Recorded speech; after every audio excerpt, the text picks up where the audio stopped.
The backyard felt too bright. String lights crisscrossed overhead, and fairy lights were wrapped around the porch railing. Marianne had always known how to make things look perfect. Everyone was dressed up, holding champagne glasses, laughing too loud. I stood near the back, wearing the blue dress I'd bought specifically because Marianne had mentioned she loved that shade. I wanted to look nice for her engagement party. I wanted her to notice that I tried. Then Marianne clinked her glass with a fork. The sound cut through the noise. Everyone turned toward her, expectant smiles on their faces. Marianne stood in the center of the lawn, her fiancé Marcus beside her, his hand on her waist. She looked radiant, golden, the way she always did. I just want to thank everyone for being here. Marianne started, her voice soft and sweet. But I especially want to thank my sister Tessa. She's been so supportive of my relationship even though... She paused, tilting her head like she was remembering something sad. Even though she once told me she was jealous of my relationship with Marcus. My stomach dropped like an elevator with cut cables. My name is Tessa Fleming. I'm 28 years old. I teach 6th grade English at Lincoln Middle School. I live alone in a one-bedroom apartment that I've decorated carefully, with plants in the windows and bookshelves lining every wall. I've never been the kind of person who needs attention. I've always been the responsible one, the quiet one, the one who shows up early and leaves late and doesn't make a fuss. Marianne is 31. She's a marketing director at a firm downtown. She's beautiful in the way that makes people stop and look. She has perfect bone structure and confidence that pours out of her like light. Growing up, I was always proud of her. Even when she did things that hurt me, I defended her. I covered for her lies. I explained away her cruelty as just how she was. She didn't mean it. That's just Marianne. But I had never said I was jealous of her relationship with Marcus. I had never even thought about it. When she told me they were getting engaged, I hugged her and felt genuinely happy. I helped her plan this party. I drove to 3 different stores to find the exact decorations she wanted. The laughter in the backyard continued. Someone said, "Awkward." I felt my face burn like I was standing too close to a fire. Marcus looked confused. His eyes found mine across the lawn, and I saw something there. Not pride in his fiancée. Not amusement. Unease. He didn't say anything, but his expression told me he knew something wasn't right with what Marianne had said. I forced a smile. I always force a smile. I raised my glass and said, "Congratulations," even though my voice sounded small and far away. People turned back to Marianne, but I felt their eyes on me for one more second. I felt their judgment settling over me like dust. Later, after most of the guests had left, Marcus found me in the kitchen where I was helping Marianne clean up. "Tessa, can I talk to you for a second?" he asked quietly. Marianne was in the other room. She didn't see him pull me aside into the hallway. His face was serious in a way I'd never seen before. "That thing she said tonight. About you being jealous," Marcus said. "You never said that, did you?" I shook my head. My throat felt tight. "I didn't think so," Marcus said. He looked over his shoulder, making sure Marianne wasn't coming. "Listen, we need to talk. But not here. Not now. What she told everyone tonight isn't the only thing she's been saying about you. And it's not the only thing she's been lying about. I need to tell you something." We met at a coffee shop the next afternoon. Marcus ordered black coffee and sat across from me, looking exhausted. He had dark circles under his eyes like he hadn't slept. "I don't know where to start," he said, running his hand through his hair. I didn't want to believe any of this. But last week I found something and I've been digging ever since. "Tessa, your sister told me that you had feelings for me. That you were trying to sabotage our engagement because you couldn't stand to see me happy with her." I nearly choked on my coffee. The words didn't make sense. They were sounds in an order that didn't connect to reality. "That's insane," I said. "Marcus, I've never..." "I know," he interrupted gently. "I know you haven't." But she was so convincing. She cried. She said she felt bad for telling me, but that she couldn't let me be manipulated. I believed her. "I actually started being suspicious of you." He pulled out his phone and showed me messages between him and Marianne. In them, she was warning him about me, telling him to be careful, saying I'd always been jealous of her success, that I probably wanted her to be unhappy. That's when I started checking our accounts, Marcus continued. And Tessa, I found something else. Something bigger. The next week felt like walking through a nightmare. Every family dinner felt dangerous. My parents invited us all over, and Marian acted sweet and perfect. She complimented my cooking even though she knows I didn't cook it. She laughed at my jokes and touched my arm like we were close. My mother looked at me with suspicion in her eyes. You do seem a little tense lately, Tessa, she said while we were clearing plates. Is everything okay with you? I'm fine, I said, but the words came out defensive. My mother raised her eyebrows. She exchanged a look with my father that I couldn't read. Marianne appeared in the kitchen doorway. Mom, can I talk to you? She asked, looking sad. My mother immediately went to her, touching her shoulder. What's wrong, honey? I stood there with dirty plates in my hands, watching my sister whisper something in my mother's ear. My mother's expression changed. She looked at me. Then she looked back at Marianne with sympathy. I already knew what was being said. I was being painted as the problem. The next morning, Marianne texted me a long message. I'm sorry you're so sensitive about things, it read. I never meant to embarrass you. I just wish you'd find someone of your own instead of being so focused on mine. I know it's hard being single while I'm getting married. That must be really difficult for you. I read it 3 times. Each time it made me feel smaller. The message was phrased like she was being kind, but every word was a knife. She was suggesting that my entire life was defined by my jealousy of hers. She was telling me that my loneliness was the reason I behaved badly. I deleted the message without responding. Marcus called me that afternoon. His voice was tight and urgent. I need to tell you something else, he said. Can you come over? Marianne's at work. When I got to their apartment, Marcus looked like he'd been through something. He sat me down on the couch and took a deep breath. She put a down payment on a house, he said. A big down payment. Without telling me. And she used my name on the loan application. She forged my signature, Tessa. It's illegal. I only found out because the bank called to ask about the documents. I felt the world tilt slightly. What? Marcus, I know. I've been trying to figure out what to do. If I report it, everyone finds out. The wedding gets canceled. It becomes this whole thing. But if I don't report it, I'm liable. My credit gets destroyed. We could lose everything. He put his head in his hands. Why would she do that? I asked. I don't know, Marcus said. But I'm starting to think I don't really know who she is. There was a birthday dinner for Marianne the following Saturday. My parents were there. Some of her friends came. Everything felt performative, like we were all acting in a play we'd never rehearsed. Near the end of the meal, Marianne presented me with a framed photograph. It was of her and Marcus, both smiling, golden hour light hitting their faces perfectly. At the bottom in an elegant script were the words, "True love always wins." Everyone laughed. My father smiled. My mother looked touched. Adrian smiled too, but his smile didn't reach his eyes. He was sending me a message. He was telling me that he was trapped, that he was playing along. I thanked her. I smiled. I felt the photograph's weight in my hands and thought about how heavy something small could be. Marcus gave me a USB drive the next day. He handed it to me in the parking lot of a grocery store, looking around to make sure no one was watching. I recorded her, he said quietly. Not in person. I used an app that records phone conversations. Legally, I can do it in this state.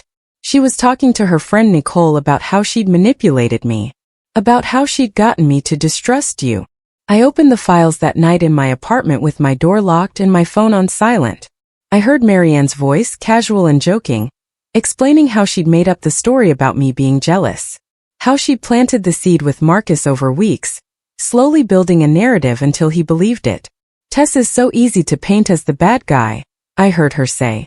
Everyone already expects her to be the difficult one. I just had to confirm what they already believed. And then, remember when she took the blame for me maxing out Mom's credit card?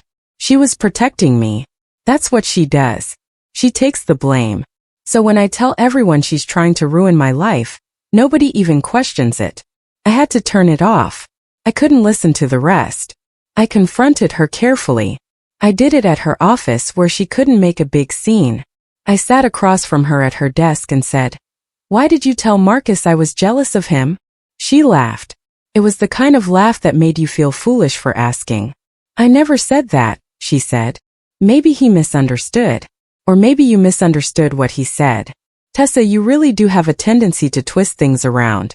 It's kind of sad, honestly. You're making up drama in your head. I felt myself start to doubt. Maybe I had misunderstood. Maybe Marcus had gotten it wrong. Maybe no. I had the recordings. I had proof. But when I opened my mouth to tell her that, she leaned forward. You know what? She said softly. I worry about you. I think you might need to talk to someone. Like a therapist. Because this paranoia isn't normal. I left her office feeling like I was falling through space. That night, Marcus sent me screenshots. They were texts between Marianne and someone named Vincent. The messages talked about moving money, about covering tracks, about making sure no one found out. If he finds out, I'll say Tessa told me to, one message read. Nobody will believe her anyway. I called Marcus immediately. Who's Vincent? I asked. I don't know, Marcus said. That's the problem. But based on the messages, I think they're together. I think she's been cheating on me, and that's why she's been acting so crazy. I think she's trying to manipulate me into believing you're the problem, so that I won't notice what she's actually doing. Marcus confronted Marianne the next evening. I don't know what he said or how he said it. All I know is that he came to my apartment afterward looking broken. She denied everything, he said. She cried. She threw a glass against the wall. She said I was having a mental breakdown. Then she ran to your parents' house and sent them a message saying, I was abusive and losing my mind. He showed me the family group chat. Marianne had written, I don't know what's happening with Marcus. He's been paranoid and aggressive. He's accusing me of things that aren't true. I think he's having a psychological crisis. I'm scared to be around him. My father had responded. Do you need us to come get you? My mother. Oh honey, we're so sorry. Stay safe. We love you. There was nothing from them to Marcus. No questions. No asking for his side of the story. My parents called a family meeting the following Sunday. We sat in their living room like we were about to have an intervention. My mother had been crying. My father looked disappointed. Marianne arrived looking fragile and scared. Marianne says Marcus has been acting erratically. My father began. And she's also told us that you've been encouraging this behavior, Tessa. She says you've been manipulating Adrian into not trusting her. That's not true, I said. Marcus. I don't want to hear excuses, my mother interrupted. I want you to think about what you're doing. Your sister is getting married. This should be a happy time. Instead, you're creating chaos. Marianne looked at me with sad eyes. I love you, she said. I'm just trying to protect my relationship. I looked at my parents. I could see it in their faces. They believed her. They'd already decided I was the villain in this story. I'm not lying, I said quietly. I have proof of. We don't want to see proof, my father said. We want you to apologize to your sister and move on. 3 days later, Marcus called an emergency meeting at my parents' house. He brought bank statements, voice recordings, and photographs. He laid everything out on the coffee table like evidence in a courtroom. The room fell silent. My mother's face went pale. My father leaned forward, reading the bank statements with shaking hands. Marianne's face drained of all color. There's someone named Vincent Reeves, Marcus said. His voice was steady, but I could hear the hurt underneath it. Your sister has been seeing him for months. She's been moving money from our joint account to a separate account with him. She put a down payment on a house with my name without my permission. And she's been lying about Tessa to cover her tracks and make sure I wouldn't notice. The photograph showed Marianne and a man I'd never seen before at restaurants, at hotels, with their hands intertwined. I can explain, Marianne started, but her voice was weak. My mother stood up and left the room without a word. When she came back, she'd been crying. I need to sit down, she said. That night, Marianne posted on social media a long caption with a sad photo of herself. I've learned that you can't trust everyone. Sometimes the people closest to you want to see you suffer. Never trust a family who covets your happiness. #fake family, #betrayal, #stay strong. Within hours, her followers were in my inbox. They called me every name imaginable. They told me I was a terrible sister. They told me I should be ashamed. They didn't know the truth, but it didn't matter. They'd already made their judgment. My phone buzzed constantly. I turned it off and sat in my apartment in the dark. The next morning, I received a call from my school's principal. There had been a complaint filed against me. An anonymous complaint alleging inappropriate behavior with the student's father. The details were vague but specific enough to be taken seriously. I knew who'd filed it. The writing style was exactly like Marianne's. The phrasing, the way she structured it to sound credible while being completely false. "We'll need to do a formal investigation," the principal said. She sounded sorry but also distant. This was protocol now. I was a liability. I locked myself in my apartment and cried for hours. I felt like I was losing everything. My reputation, my career, my family. All because my sister had decided to destroy me. Then Adrian called. "I found something worse," he said. "You need to see this. Can you come over?" I almost didn't go. I was tired. I was broken. But Marcus sounded urgent in a way that scared me. When I got to his apartment, he showed me video files. Dozens of them. "I hired a private investigator," he said, "to document everything. These are from security cameras. They show Marianne practicing, rehearsing." I watched as my sister sat in front of her bedroom mirror, her face carefully arranged into an expression of sadness. She practiced crying. She wiped imaginary tears and looked at herself, adjusting her expression until it looked real enough. In another video, she was in a car with Vincent, laughing. "Once he's gone, I'll take everything," she said. "The house, the savings, all of it. And Tessa will look insane trying to prove I'm the bad one. Nobody will believe her anyway." I had to sit down. I felt physically sick. "There's more," Marcus said. He showed me financial documents that proved Marianne had been planning this for years. She'd been slowly moving money, setting up accounts, building a narrative. "She didn't love me," Marcus said quietly. "I was just a means to an end. I had the recordings. I had the evidence. I could destroy her. I could upload everything online and watch her fall the way she tried to make me fall. I could send these files to everyone she knew." Adrian noticed me thinking about it. "You don't have to get dirty to win," he said softly. "You already have the truth. That's enough." "Is it?" I asked. "Because right now the truth doesn't feel like enough. The truth feels like I'm still losing." "You're not losing," Marcus said. "You're just not winning the way she is. And that's actually winning." The engagement was quietly canceled. The wedding invitations that had started to go out were withdrawn. Rumors swirled through our family and friend group. People called Marcus asking what happened. Marianne's social media went silent for 3 days, then exploded with a live stream where she cried and said she was the victim. "He's destroying me," she said to the camera. "And my sister is helping him. They're jealous of my happiness, and they're taking it away from me." The chat was filled with supportive comments. People who didn't know the truth were rallying behind her. I watched it for 30 seconds, then turned it off. 2 weeks later, Marcus got a message from an old friend. Someone had accidentally recorded part of Marianne's live stream, and then somehow had also recorded her after the live stream ended. The full video showed her dropping the sad expression. It showed her laughing. It showed Vincent picking her up from where she was filming. Someone shared the video online. It spread like fire. People began to notice the inconsistencies in her story. They started digging. They found the legal documents. They found the bank records. The story that had seemed so simple suddenly became very complicated. And in that complication, the truth became visible. People Marianne thought were her friends began to distance themselves. Colleagues stopped responding to her messages. Even her own followers started turning, realizing they'd been manipulated. My mother called me, crying so hard she could barely speak. "I didn't know," she said. "Oh my God, Tessa. I didn't know." I believed her. "I'm so sorry. I'm so sorry." I didn't know what to say. I wanted to tell her it was okay. I wanted to forgive her immediately. But it wasn't okay, and forgiveness was going to take time. Marianne showed up at my apartment door one afternoon. She looked nothing like herself. Her hair was unwashed. Her makeup was smudged. She looked smaller somehow. "You ruined me," she screamed. You ruined my entire life. I stayed calm. It was the hardest thing I'd ever done, but I stayed calm. No, Marianne, I said quietly. You ruined yourself. I'm just not protecting you from the consequences anymore.